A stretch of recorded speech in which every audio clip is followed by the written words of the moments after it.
আসসালামু আলাইকুম viewers, welcome to my channel বই পাগলা। আজ আমি আপনাদের নিয়ে যাব এক রহস্যময় মোড় অঞ্চলে, যেখানে প্রেম, প্রতিশোধ এবং বেদনার এক দুর্দান্ত কাহিনী অপেক্ষা করছে। এমিলি ব্রন্টির অনবদ্য সৃষ্টি উইদারিং হাইটস, যা যুগের পর যুগ পাঠকের হৃদয় কাঁপিয়ে তুলেছে। সেই গল্প শুনতে প্রস্তুত তো? চলুন শুরু করা যাক। উইদারিং হাইটস এমিলি ব্রন্টি রচিত গথিক সাহিত্যের এক চিরন্তন ক্লাসিক। 1847 সালে এলিজবেল ছদ্মনামে প্রকাশিত এই উপন্যাসটি ভালোবাসা ও প্রতিশোধের অগ্নিসংযোগে তৈরি, আর তার সঙ্গে জড়িয়ে আছে ভৌতিক পরিবেশ, মুর অঞ্চলের জঙ্গলময় প্রেক্ষাপট এবং এক অসমাপ্ত প্রেমের আর্তনাদ। গল্পটি শুরু হয় ঝড়ো এক রাতে, যখন মিস্টার লকউড থ্রাসক্রুজ গ্রেঞ্জের নতুন ভাড়াটিয়া তার অদ্ভুত বাড়িওয়ালা হিথক্লিফের বাড়ি উইদারিং হাইটসে যায়। সেখানে সে দেখতে পায় এক অদ্ভুত পরিবেশ, অস্বস্তিকর পরিবেশ, বিদ্বেষপূর্ণ বাসিন্দা এবং এক অদ্ভুত নিঃসঙ্গতা। পরিচয় হয় তরুণ বিধবা ক্যাথরিন লিংটনের সঙ্গে, সেই সঙ্গে রুক্ষ কৃষিকাজে নিযুক্ত হেয়ারটনের সঙ্গে এবং স্বয়ং গম্ভীর প্রতিহিংসাপরায়ণ হিথক্লিফের সঙ্গে। লকউড এই রহস্যময় পরিবেশের পেছনের কাহিনী জানতে চাওয়ায় সেখানকার গৃহপরিচারিকা নেলি ডিন তাকে শোনায় এক পুরানো ভালোবাসা ও প্রতিশোধের গল্প, যেখানে কেন্দ্রে রয়েছে হিথক্লিফ এবং ক্যাথরিন আর্নস। অনেক বছর আগে মিস্টার আর্নস লিভারপুল থেকে একটি অনাথ শিশু হিথক্লিফকে তার নিজের সন্তানদের সাথে লালন পালনের জন্য নিয়ে আসে। সে হিথক্লিফকে নিজের সন্তানদের মতোই ভালোবাসতো, কিন্তু তার পুত্র হিনলি তাকে সহ্য করতে পারত না। তবে হিনলির বোন ক্যাথরিন আর্নস হিথক্লিফের সাথে এক অদ্ভুত গভীর সম্পর্ক গড়ে তোলে। তারা ছিল একে অপরের আত্মার প্রতিবিম্ব, অবিচ্ছেদ্য, বুনো এবং উচ্ছৃঙ্খল। মিস্টার আর্নসের মৃত্যুর পর হিনলি হিথক্লিফকে দাসে পরিণত করে, তাকে নিচু করে রাখে। তবুও হিথক্লিফ ও ক্যাথরিনের প্রেম অটুট থাকে।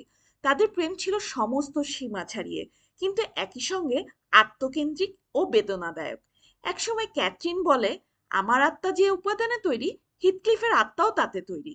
কিন্তু বাস্তবতা ছিল নির্মম। সামাজিক অবস্থান ও সম্পদের চিন্তায় ক্যাথরিন বিয়ে করে পরিচালিত ও ধনী এডগার লিংটনকে। যদিও সে হিথক্লিফকে ভালোবাসতো, সে মনে করত হিথক্লিফের সঙ্গে তার কোনো ভবিষ্যৎ সম্ভব নয়। যখন নেলি তাকে জিজ্ঞেস করে কেন সে এডগারকে বিয়ে করছে, ক্যাথরিন তখন কাপা গলায় বলে, আমিই হিথক্লিফ, সে আমার অস্তিত্বেরই অংশ। ক্যাথরিনের এই সিদ্ধান্তে হিথক্লিফের হৃদয় ভেঙে যায়। সে নিঃশব্দে চলে যায়, হৃদয় ভাঙা, অপমানিত এবং প্রতিশোধের আগুনে দগ্ধ। কয়েক বছর পর সে ফিরে আসে, সম্পদশালী হয়ে, কিন্তু হৃদয়ে গভীর ঘৃণা নিয়ে। ফিরে এসে হিথক্লিফ শুরু করে তার প্রতিশোধের খেলা। সে হিনলিকে ধ্বংস করে উইদারিং হাইটসের মালিকানা নিয়ে নেয়।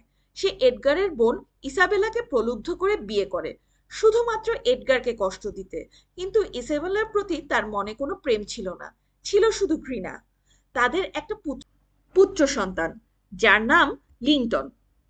লিংটন ছোটবেলা থেকেই অসুস্থ ছিল এবং দুর্বল ছিল। হিথক্লিফ লিংটনকে কখনো ভালোবাসেনি, বরং তাকে তার প্রতিহিংসার হাতিয়ার হিসেবে ব্যবহার করেছিল। অন্যদিকে ক্যাথরিন নিজের সিদ্ধান্ত, প্রেম ও বিয়ের দোটানায় ভেঙে পড়ে মানসিকভাবে। তার শারীরিক অবস্থাও খারাপ হতে থাকে। একসময় হিথক্লিফ তার সঙ্গে দেখা করতে আসে এবং তাদের মধ্যে হয় এক হৃদয় বিদারক মিথস্ক্রিয়া। হিথক্লিফ তাকে বলে, তুমি যদি আমাকে ভালোই বাসতে, তাহলে আমাকে ছেড়ে চলে গেলে কেন? ক্লিংটনের প্রতি ওই সামান্য অনুভূতির জন্য তুমি আমাকে ভুলতে পারলে কিভাবে? সেই দিন রাতে ক্যাথরিন মারা যায়, সাথে রেখে যায় একটি কন্যা সন্তান, যার নাম ক্যাথি। হিথক্লিফ এতে ভেঙে পড়ে, কিন্তু ক্যাথরিনের প্রতি তার তীব্র আকাঙ্ক্ষা, তার উপস্থিতির তীব্র আকুলতা কমে না।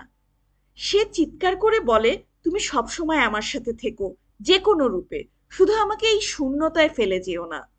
এই মৃত্যুর পরেও হিথক্লিফ থামে না। সে হিনলির ছেলে হেয়ারটনকে অশিক্ষিত ও অজ্ঞ রাখে। লিন্টন ও ক্যাথিকে জোর করে বিয়ে করায়, শুধুমাত্র থ্রাসক্রুজ গ্রেঞ্জ দখল করতে। কিন্তু লিন্টনের শরীর দীর্ঘদিন টিকতে পারে না, কিছুদিনের মধ্যেই সে মারা যায়, আর ক্যাথিকে রেখে যায় দুঃখ আর বন্দিত্বে। কিন্তু শেষ পর্যন্ত প্রেম আবারও উজ্জ্বল হয়ে ওঠে। হেয়ারটন ও ক্যাথি ধীরে ধীরে একে অপরের প্রেমে পড়ে। এদিকে হিথক্লিফ আর প্রতিশোধে শান্তি খুঁজে পায় না। অবশেষে সে খাওয়া দাওয়া বন্ধ করে দেয় এবং ক্যাথরিনের স্মৃতিতে নিজেই নিঃশেষ হয়ে পড়ে।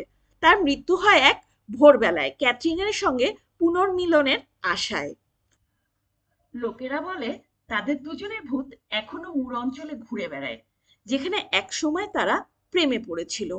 গল্পটি শেষ হয় যখন লকউড তাদের কবরের পাশে দাঁড়িয়ে ভাবে হয়তো এই মৃত্যুর মধ্যে তারা শান্তি পেয়েছে, যা জীবনে তাদের কখনো জোটেনি। এই ছিল এমিলি ব্রন্টির উইদারিং হাইটস, একটি প্রেম, প্রতিশোধ এবং আবেগের মর্মান্তিক কাহিনী। এটি ছিল এমন একটি প্রেমের গল্প যা আত্মার গভীরতম স্তরে গেঁথেছিল, কিন্তু সময়, সমাজ ও অহংকার তাকে নষ্ট করে দেয়। গল্পটি কেমন লেগেছে বলুন তো?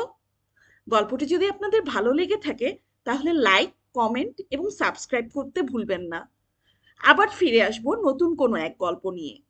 ততদিন পর্যন্ত সবাই ভালো থাকবেন, সুস্থ থাকবেন। আল্লাহ হাফিজ।